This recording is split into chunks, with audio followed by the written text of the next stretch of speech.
Pemirsa, Wali Kota Jakarta Timur Muhammad Anwar mencium praktik jual beli lapak pedagang kaki lima di Kanal Banjir Timur. Sebelumnya penertiban PKL di kawasan yang kerap ramai setiap sore hingga malam itu berlangsung ricuh.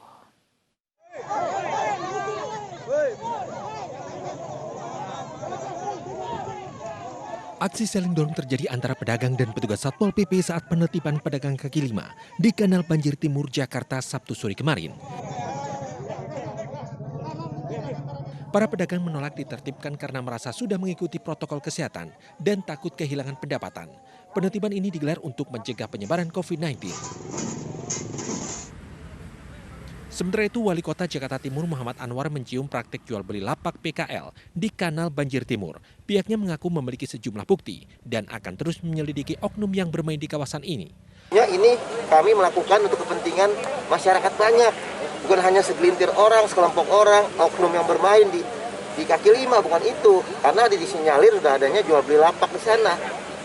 Jadi pedagang yang di dalamnya, pedagang memang asli orang timur, kita akan berikan solusi. Tapi yang dari luar Jakarta Timur, orang Bekasi, silakan kembali ke tempat masing-masing. Adapun terkait kericuan yang terjadi saat penertiban PKL Sabtu kemarin, Wali Kota menyebut kegiatan disusupi provokator yang tidak setuju adanya penertiban. Dari Jakarta, Rio Manik, iNews melaporkan. Pemirsa, seorang emak-emak harus berurusan dengan polisi karena membuat video TikTok challenge dan berjoget di zebra cross di Ternate, Maluku Utara. Pelaku telah meminta maaf secara terbuka kepada masyarakat kota Ternate.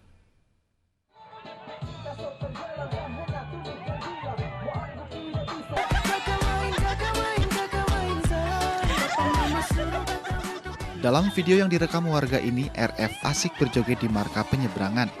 Sontak video ini pun menjadi perhatian publik dan viral di media sosial.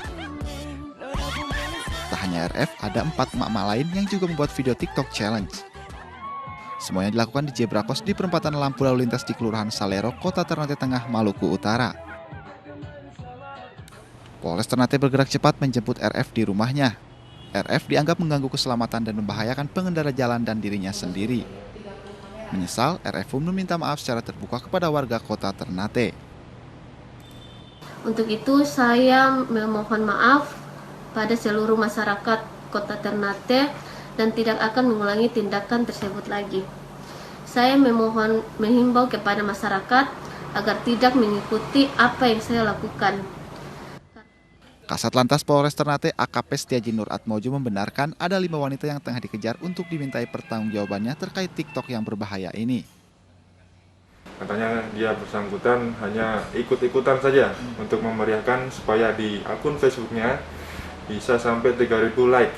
Ya, jadi saya nggak tahu motivasinya apa. Karena satu sisi dia mengganggu ketertiban umum, baik itu untuk pengendara kendaraan maupun masyarakat seputaran lokasi yang dijadikan tempat joget. Hal ini tentu bisa menjadi pelajaran, jangan sampai mengabaikan keselamatan dan peraturan hanya demi konten belaka. Dari Ternate, Maluku Utara, Ismail Sangaji, iNews melaporkan. Sebelumnya pemirsa, polisi menangkap 3 emak-emak yang nekat berjoget TikTok di Jembatan Suramadu, Jawa Timur. Ketiganya meminta maaf atas perbuatan mereka yang membahayakan.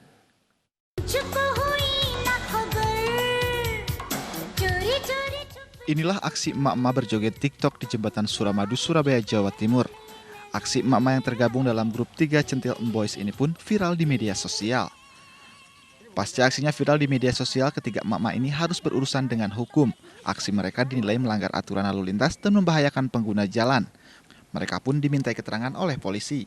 Sebagai konsekuensi dari tindakannya, emak-emak ini dijatuhi denda masing-masing Rp500.000. Mereka juga diharuskan meminta maaf dan disampaikan lewat media sosial. Ini menyatakan bahwa pada hari Sabtu tanggal 3 Juli 2020 telah melakukan pelanggaran lalu lintas di atas jembatan tol Suramadu, berekspresi atau mengganggu ketertiban jalan lalu lintas. Selanjutnya dengan penuh kesadaran tidak akan mengulangi perbuatan pelanggaran lalu lintas tersebut di atas, dan apabila di kemudian hari melakukan pelanggaran, saya bersedia diberikan sanksi sesuai peraturan perundang-undangan lalu lintas yang berlaku. Selain emak-emak, video TikTok Kepala Dinas Pariwisata dan Olahraga Kabupaten Bondowoso, Hari Patriantono, viral di media sosial. Dalam videonya, Hari menari ular bersama seorang perempuan. Majelis Kehormatan Kode Etik memeriksa Hari Patriono terkait dugaan pelanggaran etik. Hari dianggap beraksi kurang pantas selaku aparatur sipil negara. Hari pun mengaku hilaf dan meminta maaf kepada masyarakat. Polisi menangkap 4 orang terkait penjemputan paksa jenazah pasien COVID-19 di Pasuruan, Jawa Timur. Mereka diduga memprovokasi warga untuk mengambil paksa jenazah dan membongkar peti mati pasien COVID-19 yang akan dimakamkan.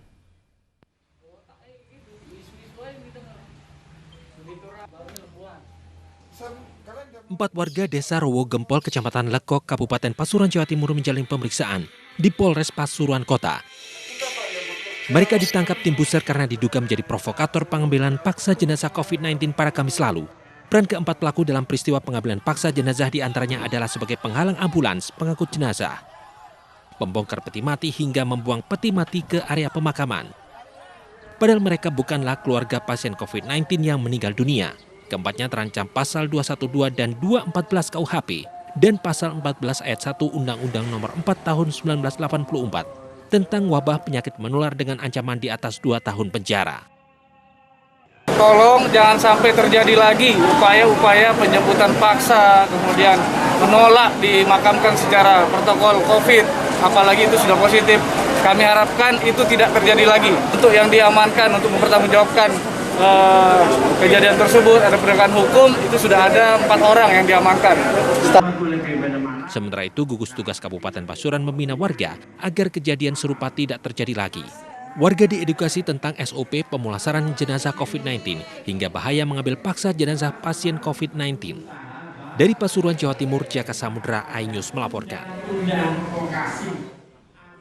Ya, insiden perampasan jenazah yang positif COVID-19 terjadi Kamis lalu dan heboh di dunia maya. Kekacauan terjadi saat jenazah akan dimakamkan, bahkan peti jenazah dibuang warga.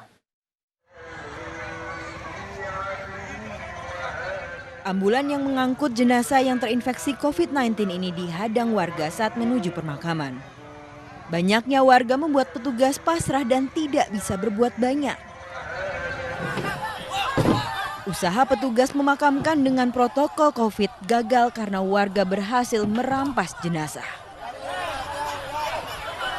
Tak hanya itu, warga juga membuka peti jenazah pasien COVID-19, pria usia 29 tahun, lalu memakamkannya tanpa prosedur protokol kesehatan. Dari Pasuruan, Jawa Timur, Jaka Samudra, iNews melaporkan. Udah pada tidak setuju dengan adanya COVID. Sebuah makam di Kabupaten Bekasi, Jawa Barat dibongkar oleh orang tidak dikenal. Jasad yang seharusnya di liang lahat menghilang. Warga heboh karena diduga hal tersebut digunakan untuk pesugihan.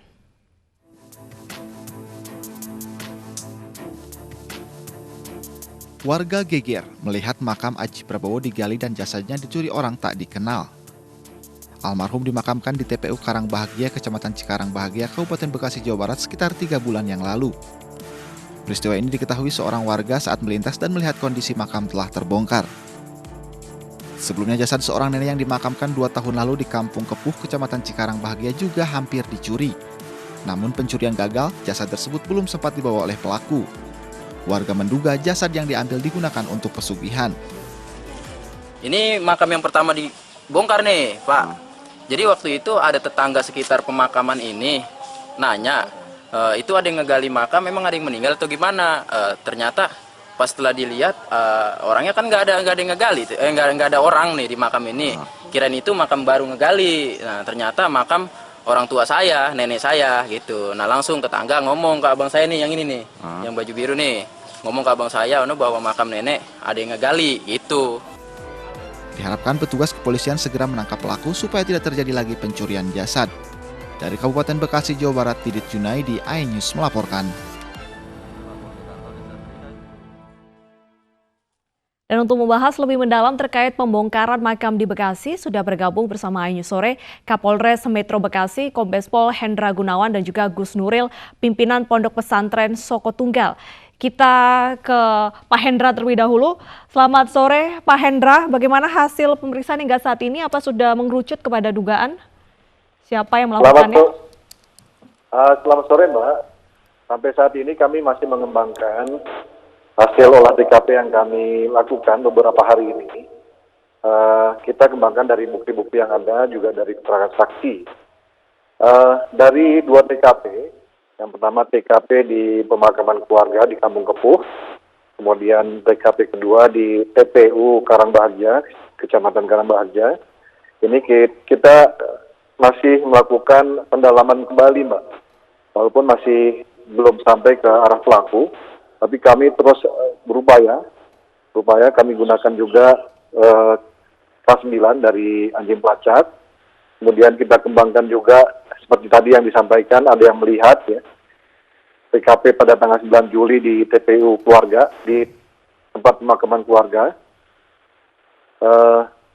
Kita lakukan pemeriksaan. Baik, Pak Hendra, apakah pencuri jenazah pertama orangnya sama dengan pencuri jenazah kedua? Kita belum bisa memastikan bahwa pencuri yang pertama dan kedua itu adalah orang yang sama.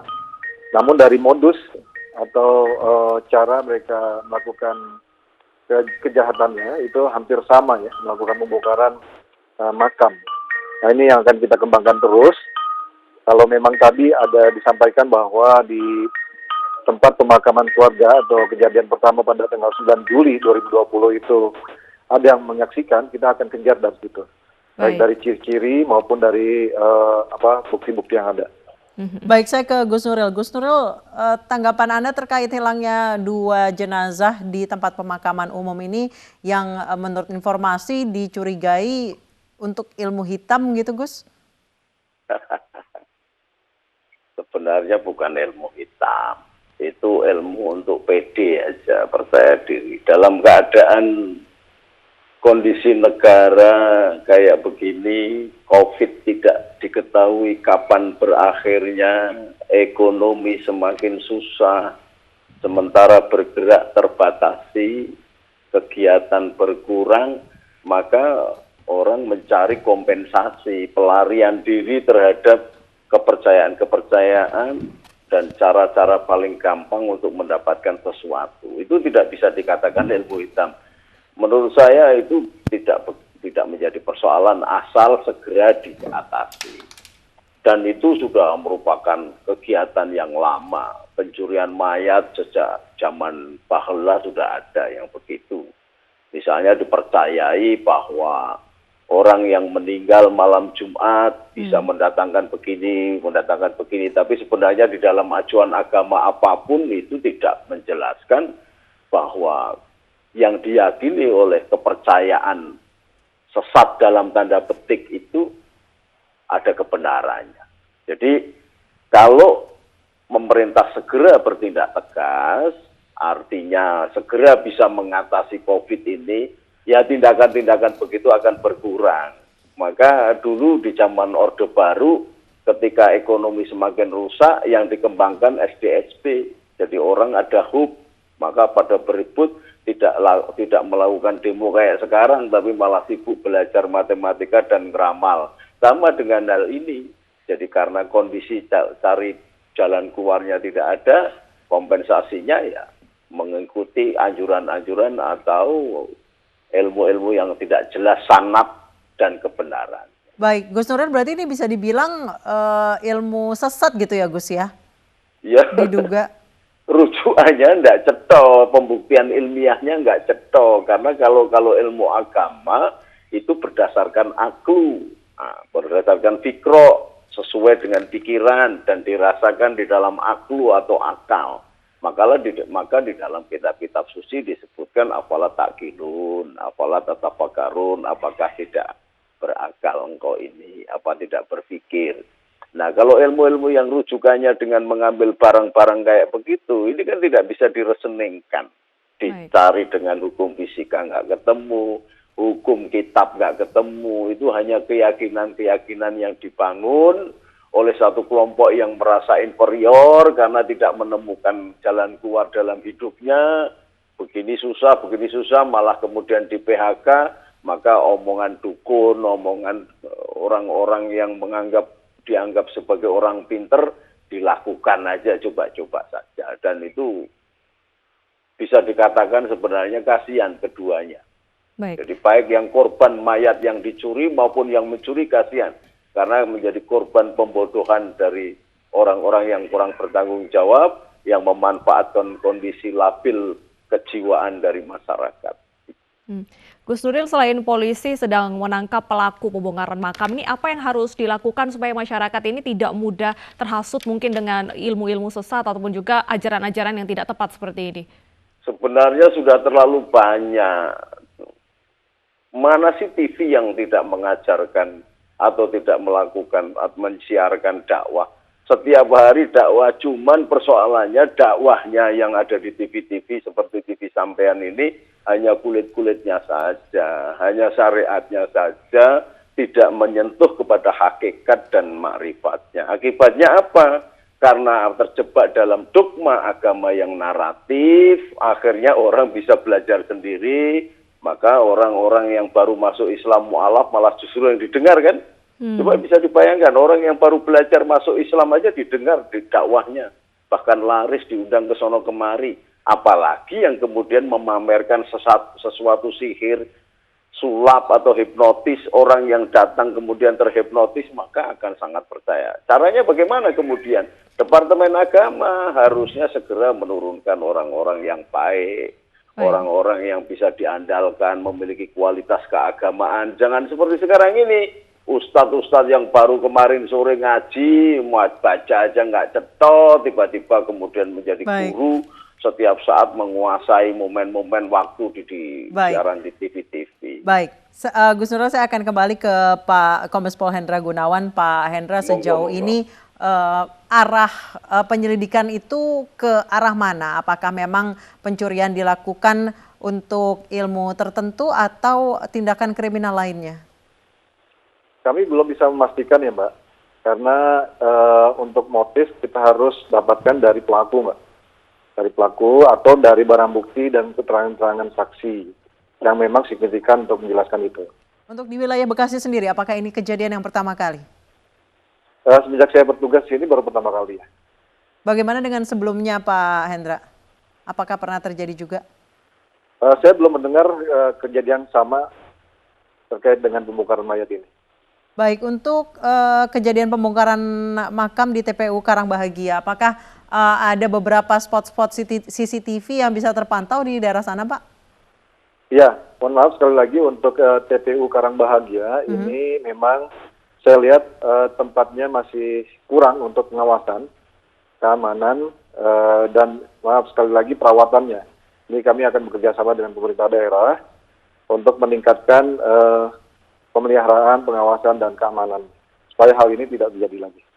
Baik, untuk kecurigaan sendiri Pak, mungkin apakah dari keterangan saksi mata ataupun juga keluarga korban, ini pelaku ini berasal dari daerah setempat atau dari luar daerah tersebut? Kami belum bisa memastikan Mbak dari mananya. Ini kita masih mendalami dan kami sudah turunkan tim khusus Mbak, tim Kobra kami untuk mengejar pelaku.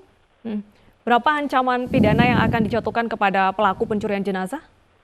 Ya, kita bisa kenakan pencurian dengan pemberatan, Mbak, yang ancaman hukumannya 5 tahun. Baik, saya kembali ke Gus Nuril. Gus Nuril, untuk pencurian jenazah sendiri ini menurut sepengetahuan Gus Nuril di sekitar wilayah Bekasi, apakah ini pertama kali terjadi atau sebelumnya memang sudah pernah terjadi dan memang ya bisa dikatakan ajaran ini sudah ada di sekitar sana?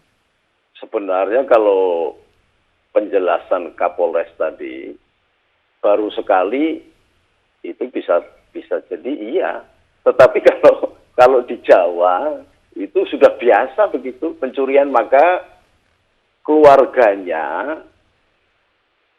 ketika ada satu keluarga yang meninggal ditungguin. Nah, supaya ditungguin itu tidak digigitin nyamuk, maka diadakan tahlilan 1 hari, 3 hari, seminggu, 40 hari, 300 hari. Itu adalah mekanisme supaya tidak memberikan peluang kepada orang-orang tertentu yang mempercayai bahwa mayit itu bisa dijadikan media untuk mencari pesugihan. Itu loh Mbak.